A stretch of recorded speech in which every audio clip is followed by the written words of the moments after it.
una falta de respeto que sin permiso, sin autorización, una organización se lance a hacer una manifestación de este tipo. Espero ya el Ministerio de Cultura y las autoridades han tomado cartas sobre el asunto y han hecho expresiones a fin de remediar esta situación que ciertamente no debió ocurrir. Damaging a historic site. Peru says it will prosecute Greenpeace protesters after they damaged the famous Nazca lines on Monday. The ancient lines are huge drawings etched into the earth by pre-Inca Nazca civilizations. This is video of the activists using cloth letters to spell out their propaganda. But they damaged the ground, leaving footprints behind. The vandalism could last thousands of years. The Peruvian deputy culture minister said, quote, "It's a true slap in the face at everything Peruvians consider sacred," unquote. Dr. Patrick Moore is a co-founder of Greenpeace and author of the book, Confessions of a Greenpeace Dropout. He joins us with more from Vancouver. Welcome back to the show, Dr. Moore. Greenpeace specializes in stunts ahead of science, but this time they've actually damaged a priceless historical artifact. What do you think of their latest antics? Well, Ezra, they have literally crossed over the Nazca line.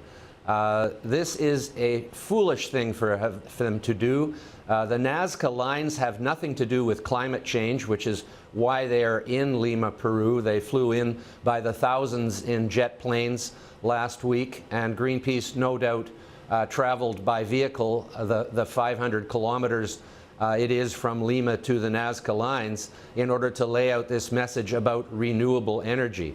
And, you know, I think Greenpeace has become so extreme now that the wheels are kind of coming off. And a lot of people are being critical of the way they're behaving lately. They recently, for example, the leader, Kumi Naidoo, at a big international conference said that the campaigners of Greenpeace should not be concerned about the lifestyle of the celebrities that support them in their campaign to end the use of fossil fuels. So it's okay for Leonardo DiCaprio to be, you know, going around in a 300-foot yacht and private jets and limousines and all of that, as long as he's against fossil fuels. So in other words, hypocrisy is just fine. And what is it next? The executives of Greenpeace, it's okay for them to have private jets? Yeah, in fact, a Greenpeace executive was commuting by jet, and that was exposed. And they also recently actually succeeded politically in getting the chief science advisor, Anne Glover, to the European Union fired because they didn't think there should be a chief science advisor in Europe. In other words, it should all be just political. And that's the problem with Greenpeace today, is they're being exposed for not having any consideration whatsoever for science and only for politics, and that's not how environmentalism should work.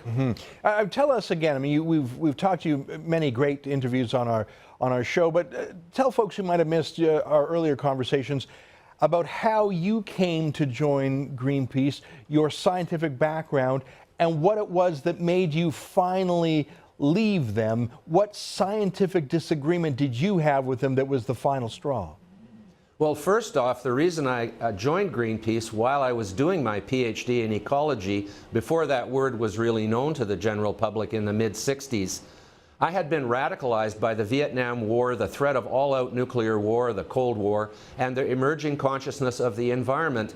And when I heard there was a group starting to form to sail a boat in protest of U.S. hydrogen bomb testing, I thought, that's for me. I can actually get up and do something instead of just writing and talking. And there I went on the first voyage with Greenpeace. Skip forward 15 years, and the peace has been lost out of Greenpeace. The peace was about stopping all-out nuclear war, in other words, saving human civilization.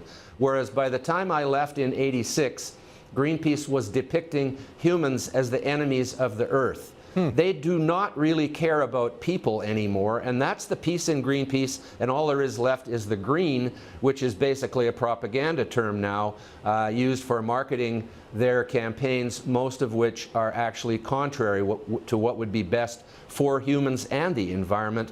And I left over the issue of chlorine. That was the sharp end of the stick that made me have to leave my position as an international director of Greenpeace, because Greenpeace decided my fellow directors, none of whom had any formal science education, decided that Greenpeace should have a campaign to ban chlorine worldwide.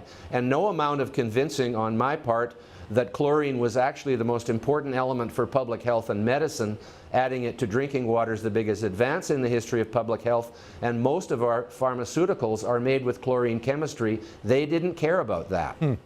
That's incredible. Well, the book is called Confessions of a Greenpeace Dropout. It is a must-read for people who truly love keeping nature in its best state, but love it as people, not putting people second, as Greenpeace seems to do. Patrick Moore, it's great to see you again. Thanks for joining us.